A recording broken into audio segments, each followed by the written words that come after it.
حضرت ہم تاریخ کا مطالعہ کرتے ہیں تو پتہ چلتا ہے جو شخص بھی کوئی بڑا کام کرتا ہے، تجدیدی کام کرتا ہے، تو اس پر لازمی تنقید ہوتی ہیں، وقتاً فوقتاً مختلف حلقوں کی طرف سے آپ کو بھی تنقید کا نشانہ بنایا جاتا رہتا ہے، اس پر کیا کہیں گے؟ دیکھیں،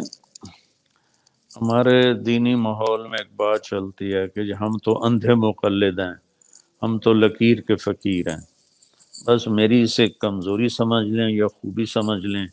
میں اندھا مقلد نہیں، لکیر کا فقیر نہیں۔ ہاں، اصول میں عقائد میں لکیر کا فقیر ہوں، میں اندھا مقلد ہوں، لیکن فروعی چیزوں میں بھی میں اندھا مقلد بن کے چلوں تو یہ کوئی میرے لیے خوبی کی بات نہیں، عیب کی بات ہے۔ مجھے 8 سال 10 سال 15 20 سال جو بھی میری علمی زندگی کا سفر ہے، مطالعاتی زندگی کا سفر ہے، اس کے بعد بھی میں نے اندھا مقلد ہی رہنا ہے، تو پھر میرے اس پڑھنے کا کیا فائدہ، میری اس ارقریزی کا کیا فائدہ، میری اس راتوں کو اٹھ کے پڑھنے کا کیا فائدہ۔ تو لوگوں کو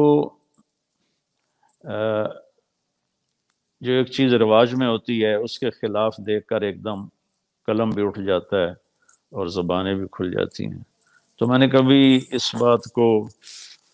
اپنے لیے رکاوٹ نہیں سمجھا، جس چیز کو میں نے صحیح سمجھا اللہ نے میرے دل میں اس کے بارے میں ڈالا،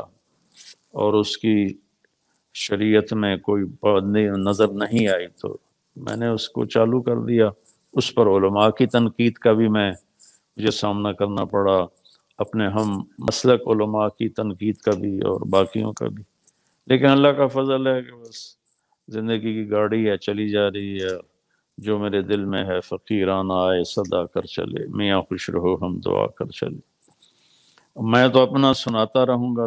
اشکوں سے جو پایا ہے وہ گیتوں میں سنایا ہے، پھر بھی یہ سنا ہے کہ زمانے کو گلا ہے،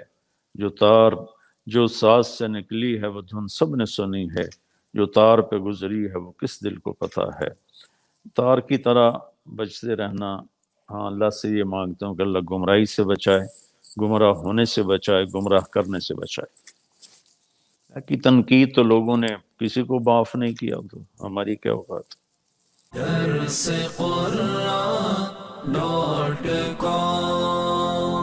www.darsequran.com